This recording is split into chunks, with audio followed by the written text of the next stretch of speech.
ગાંધીનગરમાં વધતા ટાઇફોઇડના કેસ વચ્ચે ક્રિકેટ મેચનું આયોજન કરવામાં આવ્યું હતું। ગાંધીનગર મનપાની ટીમ ક્રિકેટ રમવા ભાવનગર આવી હતી। ગાંધીનગર મેયર અને કમિશનરની ટીમ ક્રિકેટ રમવા ભાવનગર આવી હતી। આજથી 3 દિવસ માટે ગાંધીનગર મનપાની ટીમ ભાવનગર આવી છે। ત્યારે ગાંધીનગરમાં વકરેલા ટાઇફોઇડના કેસ મુદ્દે મેયર મીરા પટેલનું નિવેદન પણ સામે આવ્યું છે।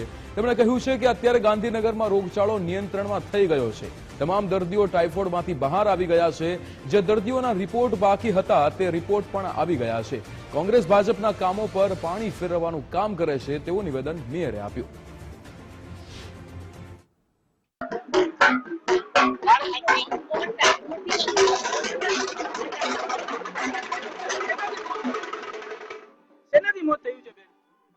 એ મારો પ્રશ્ન નથી સેનાથી થયું છે પણ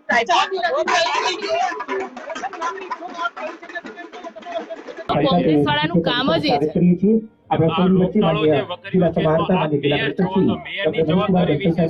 બધું કંટ્રોલ થઈ ગયું છે। બધા દર્દીઓ બહાર નીકળી ગયા છે। એમાંથી જે લોકો જેને રિપોર્ટ આવવાના બાકી હતા એના જ વધારે રિપોર્ટ આવે છે। બાકી કોઈ વિષય છે જ નહીં।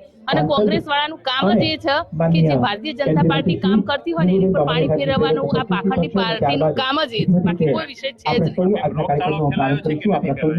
હા, ફેલાય તો કંટ્રોલ થઈ ગયો છે। નવા કોઈ કેસ આવતા નથી। એ કારણ હજુ બહાર આવ્યું નથી।